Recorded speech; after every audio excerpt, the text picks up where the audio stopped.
నేను దామోదరం సంజీవయ్య గారి ట్రస్ట్ చైర్మన్గా గతంలో కేఎస్ఆర్ మూర్తి గారు నా మీద అభిమానంతో నన్ను చైర్మన్ చేయడం జరిగింది, ట్రస్ట్ చైర్మన్గా. కానీ ఆనంద ఇచ్చారు కాబట్టి వారికి నా హృదయపూర్వక ధన్యవాదాలు. దీంతో పాటు నాకు ఒక ఆలోచన వచ్చింది. అందులో నాకు నెలకు ₹1,00,000 జీతమయ్యా. నా ఉద్దేశం ఏమిటంటే 12 నెలలు అంటే 2 years వరకు ఉంటుంది కాబట్టి ఈ 2 yearsలో 1 year కంప్లీట్ ఎవరికి హనుమాన్ వ్యవశాల పేద విద్యార్థులు ఎవరైతే కట్టలేని పరిస్థితుల్లో 10,000 కడతాం లేకుంటే 15,000 కడతాం వాళ్లకు ఈ ₹1,00,000 ఉపయోగించుకోవాలని నేను ట్రస్ట్ చైర్మన్గా కోరుతున్నా. రెండోది, దామోదరం సంజీవయ్య గారు నీతి నిజాయితీగా అందరూ రాజకీయాల్లో రావడంతో కోట్లు సంపాదిస్తారు. కానీ ఆయన నీతి నిజాయితీ పడు చదువుకున్నటువంటి ఆర్థికవేత్త, 2 సార్లు ఏఐసిసి అధ్యక్షుడుగా, అదేవిధంగా రాష్ట్రానికి ముఖ్యమంత్రి అయిన వ్యక్తి. ఆయనకు తప్పనిసరిగా న్యాయం జరగాలని, నేను ఆయన స్మృతి భవన్ కట్టియాలని చాలా రోజుల నుంచి ఆలోచన చేస్తున్నా. అదే చంద్రబాబు గారు ముఖ్యమంత్రిగా ఆయనని అడిగాను, అదేవిధంగా ఎవరు పవన్ కళ్యాణ్ కూడా అడిగాను.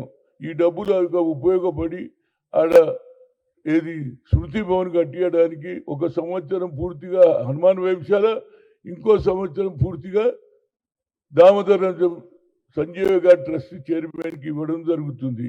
ఏదైనా నాకు తప్పనిసరిగా ఒక న్యాయం జరుగుతుంది అనేది నా ఉద్దేశం. నేను అడిగింది రాజ్యసభ కావాలన్నా, అసెంబ్లీలో పార్లమెంట్లో టికెట్ కావాలని 2 సార్లు ఖమ్మం నుంచి ప్రయత్నం చేశా. రాజీవ్ గాంధీ గారు నా మీద అభిమానంతో ఆ రోజులలో యాజ్ ఎ ప్రైమ్ మినిస్టర్గా 2 సార్లు ఆ ప్రాంతానికి వచ్చాడు. తర్వాత ఒకసారి ప్రైమ్ మినిస్టర్ లేనప్పుడు కూడా వచ్చాడు. కానీ ఆ తర్వాత ఆయన చనిపోయిన తర్వాత ఏం చేయలేని పరిస్థితులు అయినా ఆయన ఆలోచన నా మీద ఉన్న అభిమానంతో ఒక చిన్న కుటుంబంలోకి వెళ్ళి రాజకీయాలలో నాకు ఎవడు గాడ్ ఫాదర్ లేడు, కానీ నా టాలెంట్, నా కష్టం ఆ కుటుంబానికి లాయలు ఉందని తెలుసుకొని నన్ను ముఖ్యమంత్రి స్థాయి దానిగా తీసుకెళ్ళాడు. అది కూడా జరగలే. లాస్ట్ డేస్లో చెప్పాడు, ఏదైతే విశాఖపట్నం నుంచి పెరంబూరు పోయేటప్పుడు, Hanumanth after parliament elections will be over, I will make you CM అన్నాడు. ఆ రోజు నుంచి నాకేమి లేదు, కానీ నేను ఆ ప్రాంతంలో పనిచేయాలి అన్నాను. కానీ దురదృష్టవశాత్తు 2 సార్లు రాలేదు. రాకపోయినా నాకేం పర్వాలేదు, కానీ ఈ పార్టీ గెలవాలని గత 10 సంవత్సరాల నుంచి బీఆర్ఎస్ ప్రభుత్వం వ్యతిరేకంగా, అదేవిధంగా హిందూ దేశం చెయ్యాలని ఆలోచన చేస్తున్నటువంటి బీజేపీ వ్యతిరేకంగా, ఆర్ఎస్ఎస్ వ్యతిరేకంగా జీవితాంతం నేను కాలేజీలో ఉన్నప్పుడు కానీ కాలేజీ ఎలక్షన్స్లో కూడా ఎప్పుడు కూడా ఎన్ఎస్యుఐగా కాలేజీలలో మనం కార్యకర్తలను గెలిపించడం జరిగింది. అదేవిధంగా ఇవాళ నా యుద్ధం కొనసాగుతుంది. తప్పనిసరిగా ఆయన ఎవరు వేమ నరేందర్ రెడ్డి గారు, రోహిన్ రెడ్డి ఇద్దరు వచ్చి నిన్న, హనుమంతన్న నువ్వు 2 ఏళ్ళు కొద్దిగా ఓపిక పట్టు, తప్పనిసరిగా నీకు రాజ్యసభ ఇస్తాన్నారు. ఇది మాత్రం ప్రజల గురించి, ఈ డబ్బులు నాకు వచ్చే జీతం తప్పనిసరిగా ప్రజలకు ఉపయోగపడు. ఎందుకంటే Hanumantharao is not a only OBC leader, I'm a weaker section leader. SC, ST, OBC మైనార్టీలకు గురించి ఉపయోగపడుతుంది. కాబట్టి అక్కడ ట్రస్ట్కు, ఇక్కడనేమో హనుమాన్ వ్యవసాయ పేద విద్యార్థులకు న్యాయం చేయడానికి నా ఉద్దేశం. ఎందుకంటే ఈ జీతం పెద్ద నాకేం లేకపోయినా నాకు చాలామంది, నేను డబ్బు సంపాదించకపోయిండొచ్చు, నాకు చాలా ఆఫర్స్ వచ్చినాయి. నిజం చెప్తున్నా, ఇవాళ రోజు ఉన్న వాస్తవాలు చెప్తున్నా. పుస్తకంలోనే రాసిన. ఆనాడు ఉన్నటువంటి ఎన్ జనార్దన్ రెడ్డి గారు, నేను పిసిసి ప్రెసిడెంట్గా ఉన్నప్పుడు నా దగ్గరికి పంపించాడు. నెలకు ఎంత ఖర్చు అవుతుందో ఇస్తాను. నేను నెల జీతం తీసుకునే క్వశ్చన్ లేదు. నాకు వెల్ విషర్స్ ఉన్నారు. ఆర్గనైజేషన్ నేను తప్పనిసరిగా నడిపించా.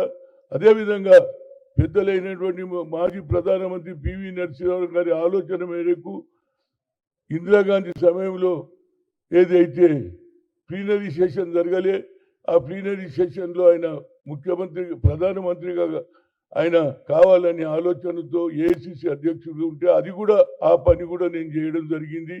కనుక నా ఉద్దేశంలో ఇప్పుడు ఒకటి కార్యక్రమం, రాహుల్ గాంధీ గారు ఏదైతే సందేశం తీసుకుపోయిండో, ఏది భారత్ జోడో యాత్రలో ఏ నాయకుడు కూడా అడగంది చెప్పినటువంటి వ్యక్తి, తెలుసుకున్నటువంటి వ్యక్తి, ప్రజల పల్సు తెలుసుకున్నటువంటి రాహుల్ గాంధీ గారు ఏమన్నాడు తెలుసా? రైతులను కలిశాడు, నిరుద్యోగులను కలిశాడు, పేద ప్రజల గురించి తెలుసుకొని ఏమన్నాడు తెలుసా? అరే నేను కేవలం ఎస్సీ ఎస్టీలకే అన్యాయం జరుగుతుంది అనుకున్నా, కానీ అందరికంటే ఓబీసీలకు అన్యాయం ఎక్కువ జరుగుతుందని we come to the power, will conduct caste wise census, జితినా హిస్సేదారి యుతి భాగీదారి అన్న తర్వాతనే మన రాష్ట్రంలో 10 జిల్లాలు తిరిగా. ఆ తర్వాత మా పిసిసి అధ్యక్షుడు రేవంత్ రెడ్డి గారు కూడా కామారెడ్డిలో డిక్లేర్ చేశాడు, 42% అన్నాడు. దాని తర్వాత రావడంతో, ముఖ్యమంత్రి కావడంతో ఫస్ట్ కార్యక్రమం ఏం చేశాడంటే 150 కోట్లు శాంక్షన్, కేబినెట్లో నిర్ణయం తీసుకున్నాడు. ఇంటింటికి తిరిగాడు, ఇంటింటికి పోయి అది మా కులగన ఎంత ఉందని చెప్పాడు. 56% బీసీలు ఉన్నారని మా రేవంత్ రెడ్డి గారే చెప్పారు. కానీ ఇవాళ గతంలో నేను ఓబీసీ ఎంపీస్ కన్వీనర్గా దేశంలో ఉన్నప్పుడు నరేంద్ర మోడీని 3 సార్లు కలిసినానండి. ఒకసారి 42, ఒకసారి 64, ఒకసారి 85 మంది. సార్ మాకు అన్యాయం జరుగుతుంది, మా జనాభా మోర్ దాన్ 60% ఉంటుంది దేశంలో. అదే నితీష్ కుమార్ గారు ఏది బీహార్లో జరిపితే 62% వచ్చింది, దాని తర్వాత కోర్టు కొట్టేసింది. అదేవిధంగా ఐఐఎంలో రిజర్వేషన్ లేదని సుప్రీంకోర్టు కొట్టేస్తే అప్పుడు నేను అర్జున్ సింగ్ గారు హెచ్ఆర్డి మినిస్టర్ సోనియా గాంధీ దగ్గర వెళ్ళాం. మేడం మేము లోకల్ లాంగ్వేజ్లో చదువుతాం, తెలుగు, మలయాళం, అన్ని కన్నడ. పిల్లలు 1,30,000 1,40,000 ఐఐటీలో సంపాదిస్తున్నారు. అదేవిధంగా ఆల్ ఇండియా మెడికల్ సైన్సెస్లో డాక్టర్లు అవుతున్నారు. అదే ఆలోచనతో ఇవాళ రాహుల్ గాంధీ ఆలోచన ఇంప్లిమెంట్ చేయాలి. మళ్ళీ ఈ దేశానికి ప్రధానమంత్రి ఆయన కావాలంటే ఈ బీసీల జనగణన మొదలు పెట్టాలని గతంలో నేను ఎన్నోసార్లు కలిసిన నరేంద్ర మోడీ చేయలే. కానీ రాజ్నాథ్ సింగ్ 2008లో నేను when I was OBC MPs కన్వీనర్గా ఉన్నప్పుడు వీల్ కండక్ట్ అన్నాడు 2008లో. ఇప్పుడు మరి ఆయనకు మంచి ఆలోచన వచ్చింది, జనగణన అంటున్నాడు. కానీ ఎస్సీ ఎస్టీలకు ఇండ్ల లెక్క చూస్తున్నారు. ఇండ్ల లెక్క చూస్తే ఎవరికి లాభం? సరే అందులో కూడా ఎస్సీ ఉంటేనేమో వాళ్ళ ఇంటి యజమాని పేరు ఎస్సీ అని రాయండి, అదేవిధంగా ఎస్టీ అంటే ఎస్టీ రాయండి అన్నారు. కానీ కాలం పక్కకు ఓబీసీ పేరు లేదు, మా జనాభా లెక్కలు లేదు. కనుక తప్పనిసరిగా ఈ రాష్ట్రంలో మొట్టమొదటి వ్యక్తి రేవంత్ రెడ్డి కులంగా జరిగింది యావత్ భారతదేశంలో. అదేవిధంగా అదే రాహుల్ గాంధీని పిలిచి ఇక్కడ తెలంగాణలో మొట్టమొదటి బీసీ మీటింగ్ పెట్టి ఎప్పటి వరకు అయితే ఆయన వస్తుడు 10వ తేదీ నాడు నేను ఆయనకు లెటర్ రాస్తున్నా, నరేంద్ర మోడీ నువ్వు ఓబీసీ ఉండి కూడా నువ్వు ఓబీసీలకు న్యాయం చేస్తలేవు, హైదరాబాద్కు వస్తున్నావు కనుక రాకముందే మా కులగన అందులో ఇన్క్లూడ్ చేయకపోతే తప్పనిసరిగా హనుమంతరావు ప్రజల మనిషి తెలంగాణ గురించి ఎంతో మంది ప్రాణాలు అర్పించినారు, ప్రాణాలు కోల్పోయారు, జైలుకు పోయారు. అదేవిధంగా నేను కూడా తప్పనిసరిగా ఆయన 10 లోపల ఈ ఆలోచనలో మార్పు రాకపోతే నేను ఆభరణ నిరాహార దీక్ష చేస్తాను. ఏదన్నా కానీ అప్పుడన్నా నరేంద్ర మోడీ ఆలోచనలో మార్పు రావాలి.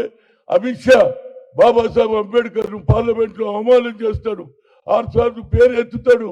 అరే ఆయన భగవంతుడు అరవై భగవంతుని చేస్తాడని మీరు స్వర్గానికి పోతారన్నాడు. అటు నరేంద్ర మోడీ ఆలోచన ఏ విధంగా ఉన్నదని తెలిసాలంటే తప్పనిసరిగా ఈ కులంగనలో మాకు చేర్చకుంటే మళ్ళా 100 సంవత్సరాలైనా మాకు న్యాయం జరగదు బాబు. మొన్న లోకల్ బాడీలో జరిగితే 52% సర్పంచులు గెలిచారు. అదేవిధంగా ఎక్కువ సంఖ్యలో చైర్మన్లు, vice chairman.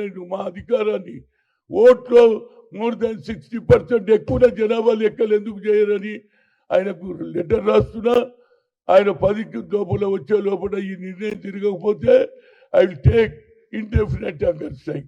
And anyhow, I want to thank to the Chief Minister and also కార్యకర్తలు కూడా. నేను పదవి గురించి రాలేదు, 12 ఏళ్ళ నుంచి నేను కొట్లాడుతున్నా కార్యకర్తల గురించి.